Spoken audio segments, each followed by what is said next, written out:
Give me 1 second. Okay, let's go ahead and get started. First question will come from Justin Russo. Hey, Coach. Good afternoon. How you doing? Doing well, sir. How are you doing? Good. Good. When you end up looking at the numbers, albeit in a limited sample size, the small ball lineup with Marcus and Nick, 4 and 5, has been incredible offensively. But you're on the sideline. So I was wondering, how do you feel it's looked so far? And what areas of improvement do you see for that lineup? It's been good for us so far. I think it allows us to switch 1 through 5 on the defensive end. But offensively, it just gives us another guy who can shoot the basketball and put the ball on the floor. With Marcus being out, starting the season, we really haven't had a lot of time to work on it. But that's one of my points of emphasis today is just, working on a small lineup today and tomorrow and just continue to keep getting better at it. So we had a chance to do it a little bit, but today would be probably the most we've been able to do it so far. Okay, let's move over to Hey, Ty. I just want to see if you have an update on Serge and Lue and if you expect them to play in the next game. I expect Serge to play. Still, Luke day to day. I think he's going to do a little bit today in practice to see how he feels. But Serge will definitely be back. Thanks, Ty. Yeah. Okay, we'll move over to Miriam. Hey, good morning, Ty. Good morning.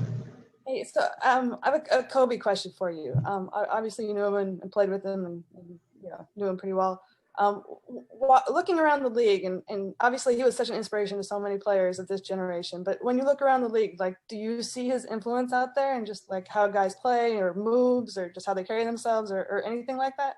No. Because he was so singular in his just his whole approach, the way he went about the game, how he tried to compete every night, whether he was hurt or not, you had to hold him back from playing and hitting the floor. And just seeing his approach and his, the way he played and will to win. And I just, I haven't seen anything like it, no.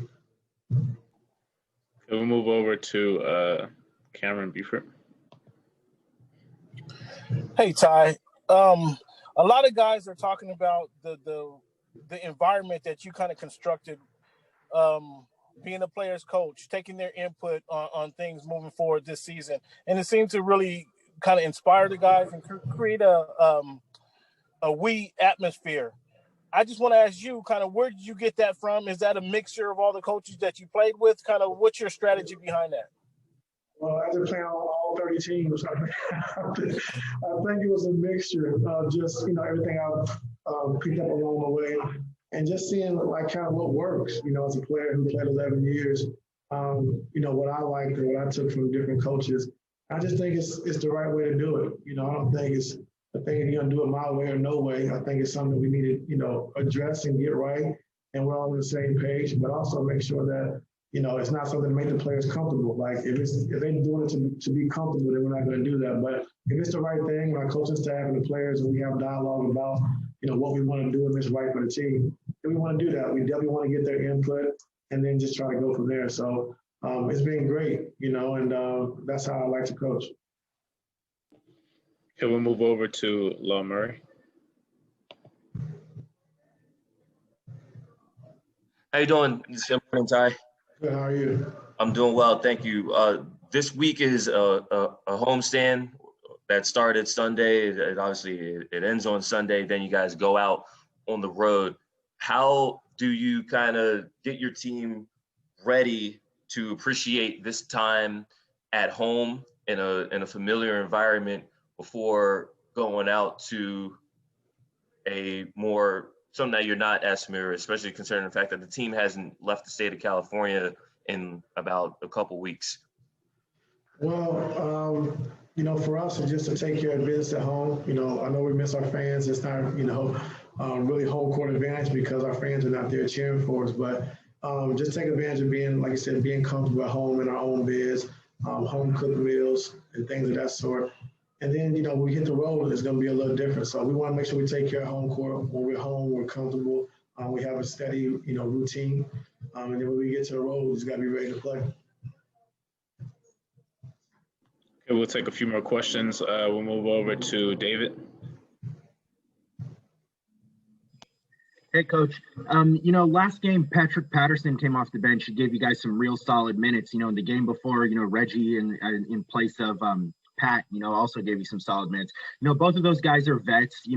They've been in the league for a while. What have you seen, or what can you say about, the two of them staying ready? Maybe not, they haven't played a couple games and they're able to come in and just give you, some really solid production. Just being professional. I think coming in every single day and getting their work in, condition-wise, shots. I'm always putting in the extra time. Pat's been doing a good job of playing 5-on-5 with the young guys and just keeping this flow. And that's what we need. And, a lot of people on the team, well, I know our coaching staff, we always just tell Pat, just add water, because he's always ready. And whenever you call him, he always seems to come through for you. So that's great to have on your team. We'll take two more questions and then we'll get you out of here, Ty.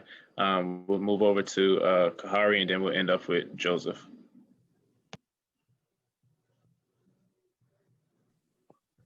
What's happening, Coach? How you doing? I'm good. I just want to follow up on your previous question. You said, that you became a player's coach. How important was it for you to become a player's coach and evolve, and what kind of motivated you to evolve with the times? Well, I think I don't necessarily know what players coach means. I just think that being able to relate with people, be able to communicate, I think is the biggest thing. And I guess if you call that a players coach, I guess that's what it is. But I just think, I'm big on communication, making sure we hold guys accountable, but we still want to enjoy the moment. So it's all around. And, I can relate to a lot of these young guys. And, I've played in the league. I've come up from, similar backgrounds. Done a lot of the same things. So, I can relate on and off the court. So I think they respect that a lot. But also the biggest thing for me, like I said, is just the communication part. Be able to communicate with those guys being able to, communicate with me and, just getting it right. And last question will go to Joseph.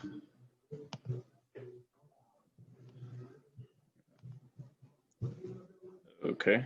I don't think we can allow Joseph. Let me see. Hold on, just 1 second. Sorry about that. Can you hear me now? Yes. Yeah. Okay.